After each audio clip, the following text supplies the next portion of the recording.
उत्तर प्रदेश में एक जिला है जिसका नाम है बुलंदशहर। लगभग 200 साल पहले वहां पर खटाना साहब का परिवार रहता था। खटाना साहब की हवेली बहुत बड़ी थी। उनकी हवेली में उनके परिवार के कुल 60 सदस्य रहते थे। घर में काम करने वालों में 3 औरतें और 4 मर्द थे। परिवार में सब कुछ ठीक चल रहा था। एक दिन खटाना साहब का लड़का जब लंदन से वापस आया। अरे पापा, मुझे मेरी नौकरी में बहुत अच्छी प्रमोशन मिल गई है। मुझे साल के लगभग 2 करोड़ रुपए का पैकेज मिला है पापा। और इसीलिए मैंने कंपनी में छुट्टी के लिए दरख्वास्त दिया था। मैंने बताया था कि मैं इंडिया जाकर अपने परिवार से मिलकर 10 से 15 दिनों में फिर वापस अपने काम पर आ जाऊंगा। वंडरफुल बेटा, प्राउड ऑफ यू।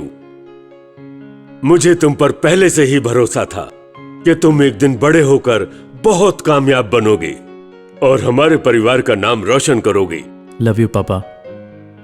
यह आपके उसी विश्वास का कमाल है जिसने मुझे हमेशा मेहनत करने की प्रेरणा दी, और आज मैं जो कुछ भी कर पा रहा हूं उसके पीछे आपकी ही प्रेरणा है पापा।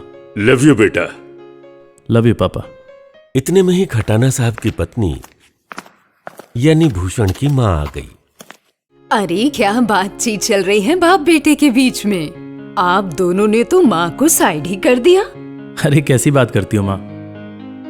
भला मैं भी आपको कभी साइड कर सकता हूँ?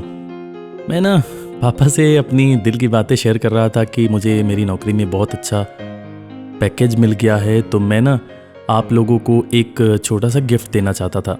गिफ्ट? अरे वाह, हमें भी तो बताओ बेटा, क्या ला रहे हो खरीद कर? पापा, मैं ना सोच रहा था आप लोगों के लिए एक अच्छी सी कार खरीद दूं, ताकि आप लोग कहीं भी जाएं तो उसमें बैठकर आराम से जाएं, आप लोगों को कभी कोई परेशानी ना हो। लेकिन बेटा, अभी अभी तो तुम्हारी नई नौकरी लगी है। मेरी समझ में फिजूल खर्ची करना ठीक नहीं रहेगा। तुम पड़ोस में जो खन्ना साहब रहते हैं उनकी कार क्यों नहीं ले लेते? वो यहाँ रहते भी नहीं और अभी 2 दिनों के लिए ही तो आए हैं। फिर वो वापस बांग्लादेश चले जाएंगे, तो इससे पहले कि वो जाएं, हमें वही कार ले लेनी चाहिए। तुम्हारी माँ बिल्कुल ठीक कह रही है बेटा। आखिर वो गाड़ी नई ही तो है। वो गाड़ी रखी हुई है और उसे चलाने में हमें कोई परेशानी भी नहीं है। लेकिन पापा, उस गाड़ी के नीचे आकर उस घर का एक नौकर तो मर गया था ना? अरे तुम भी कैसी बातें करते हो यार। इतना पढ़ लिख कर तुमने यही सीखा? तुम भूत प्रेत की बातों पर विश्वास करते हो?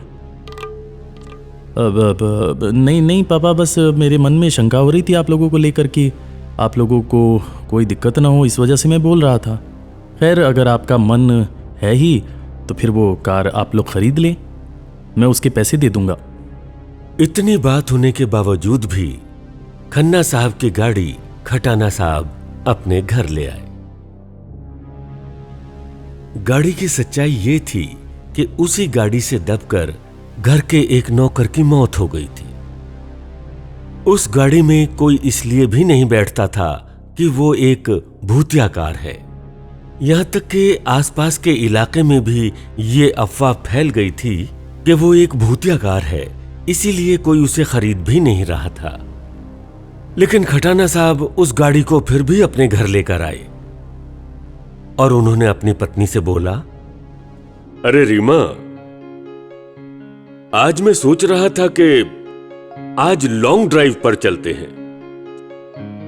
अब तुम जल्दी से तैयार हो जाओ, हम निकलेंगे और घूम फिरकर कुछ घंटों में वापस आ जाएंगे। मुझे कुछ काम निपटाने थे, इस वजह से मैं जाना नहीं चाहती थी। अरे रीमा, चलो ना, जल्दी वापस आ जाएंगे, चलो। खटाना साहब अपनी पत्नी के साथ गाड़ी में बैठकर कहीं निकल लिए। शाम का समय था। बाजार आधे बंद थे, आधे खुले थे। वो अपना शहर पार करके एक जंगल के रास्ते किसी दूसरे शहर में जाने लगे। जैसे जैसे वो आगे बढ़ रहे थे, अंधेरा और भी घना होता जा रहा था। अगल बगल के जो पेड़ थे वो हिलते हुए दिख रहे थे। हालांकि खटाना साहब के मन में किसी तरह का कोई डर नहीं था, मगर उनकी पत्नी ने बस ऐसे ही पूछा, ए जी, वो भूषण जो बता रहा था कि इस कार से दबकर एक नौकर मर गया था, क्या ये बात सच है? ओ जी, उस वक्त तो मैं महके में थी ना। अरे रीमा, ये बहुत पहले की बात है, उसको गुजरे तो 2 साल हो गए। वैसे तुम्हें आज इस बात की याद कैसे आ रही है? मुझे ना पता नहीं क्यों बड़ा डर लग रहा है। तुम औरतों का भी बस यही होता है, खुद भी डरोगी औरों को भी डराओगी। लेट्स ड्राइव, मैं स्पीड थोड़ी और बढ़ा रहा हूं और मजा आएगा। बहुत दिन हो गए मुझे तेज कार चलाए हुए। चलो चलते हैं। ये कहकर खटाना साहब एक्सीलेटर पर पैर रखते हैं और उसके बाद वो गाड़ी हवा से बातें करते हुए आगे भागती है। शहर से करीब 25 से 30 किलोमीटर दूर आगे आ चुके होते हैं। तभी रास्ते में एक बड़ा सा पत्थर दिखता है। खटाना साहब की गाड़ी की रफ्तार बहुत तेज थी। अचानक से सामने उन्हें एक और पत्थर दिखाई दिया। उन्होंने जोर से ब्रेक लगाया, मगर ब्रेक लगाते लगाते वो गाड़ी पत्थर के बिल्कुल पास जाकर रुकी। मगर ये क्या, जैसे ही पत्थर के पास पहुंचे पत्थर गायब हो गया था। ये देखकर खटाना साहब की पत्नी ने बोला, ये कैसी बात है खटाना साहब? मुझे तो बहुत डर लग रहा है। ये पत्थर अचानक से सामने आया और फिर अचानक गायब भी हो गया। वो क्या है ना रीमा, जिस तरह की बातें हम करते हैं ना, उसी तरह की बातें हमें महसूस होने लगती हैं। मुझे लगता है वो जो तुमने भूत प्रेत की बातें की थी ना, उसी वजह से हमारे मन में कुछ ऐसा आ गया। वैसे वो पत्थर तो था ही नहीं। नहीं जी, आप प्लीज मेरी बात को मानो और वापस घर चलो। इससे आगे मैं नहीं जाऊंगी। ओके मैडम, ठीक है, वापस चलते हैं। ये कहकर खटाना साहब अपनी गाड़ी को पीछे की तरफ मोड़ते हैं और वो घर की तरफ वापस आने लगते हैं। जब वो घर वापस आ रहे थे, उनकी पत्नी खटाना साहब से बोली, ओ जी, आप प्लीज कार को तेज चलाओ, मुझे बहुत डर लग रहा है। अरे कम ऑन रीमा, तुम भी कैसी बातें करती हो। चलो चलते हैं। खटाना साहब की गाड़ी तेज रफ्तार से घर की तरफ जब लौट रही थी, तभी अचानक खटाना साहब के हाथ पर एक जोर से झटका लगता है और उनकी गाड़ी बगल में खड़े एक पेड़ से जाकर टकरा जाती है। पेड़ से टकराने के बाद गाड़ी का अगला हिस्सा पूरी तरह टूट जाता है। हालांकि खटाना साहब को और उनकी पत्नी को चोट इसलिए नहीं आई क्योंकि उन्होंने सीट बेल्ट पहन रखी थी और जैसे तैसे वो गाड़ी से बाहर निकले और जो बगल से गाड़ियां गुजर रही थी उनसे मदद की गुहार करने लगे। आसपास बहुत सारी गाड़ियां गुजर रही थीं, मगर कोई मदद के लिए राजी ना हुआ। काफी देर बाद एक कार पास में आकर रुकी। उस कार में बबलू था। उसने खटाना साहब को पहचान कर खटाना साहब से बोला, अरे खटाना अंकल, आप और आंटी इतनी रात को यहाँ पर क्या कर रहे हैं? अरे कुछ नहीं बेटा, बस तुम हमें अपनी गाड़ी में बिठाकर हमारे घर छोड़ दो, बाकी बातें हम रास्ते में कर लेंगे। अच्छा, ठीक है अंकल जी, आप आ जाओ पीछे।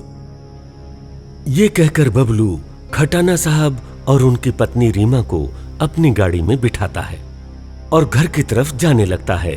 रास्ते में बबलू ने पूछा, अंकल, आप दोनों इतने घबराए हुए क्यों हो? और मुझे तो ये जानकर हैरानी हो रही है कि आप दोनों इतनी रात को यहाँ क्या कर रहे हैं? अरे वो बबलू, वो पड़ोस वाले खन्ना साहब की गाड़ी हमने खरीदी थी। हालांकि लोगों ने बताया था कि वो गाड़ी भूतिया गाड़ी है, पर हमारी मत मारी गई थी बेटा। हमने किसी की एक न सुनी और उस कार को खरीद लिया। आज तो हम दोनों की जान जाते जाते बची। अरे हाँ हाँ बेटा, ये तो पिछले जन्म का कोई अच्छा कर्म रहा होगा कि हम दोनों बच गए, वरना आज तो हम दोनों मर ही जाते। अच्छा, तो वो खन्ना साहब की गाड़ी थी। अरे बाप रे, उसके नीचे तो दबकर उनके घर का नौकर रामू मर गया था, और वो गाड़ी तो वो लोग मुझे भी बेच रहे थे, बट मैंने नहीं लिया क्योंकि मुझे पता था कि वो एक भूतिया गाड़ी है। हाँ बेटा, मना तो हमें भी लोगों ने किया था, पर हम ही नहीं माने। खैर कोई बात नहीं अंकल, आप दोनों बच गए, भगवान का बहुत बहुत शुक्रिया। अब आप लोग उस गाड़ी को अपने घर वापस मत लाना, उसको वहीं छोड़ देना। भूषण भैया से कहकर आप लोग एक नई कार लेना, उस भूतिया कार को चलाने की कोई जरूरत नहीं है। तुम ठीक कह रहे हो बेटा, अब हम उस गाड़ी को कभी वापस नहीं लाएंगे। और इस तरह से खटाना साहब का पीछा उस भूतिया कार से छूटा। और उस दिन खटाना साहब की किस्मत बहुत अच्छी थी कि वो दोनों पति पत्नी बच गए, वरना अगर थोड़ी सी भी चूक और होती तो शायद दोनों की जान चली जाती। मगर वो कहते हैं ना, जाको राखे साइयां मार सके ना कोई, बाल ना बांका हो सके चाहे जग बैरी होए।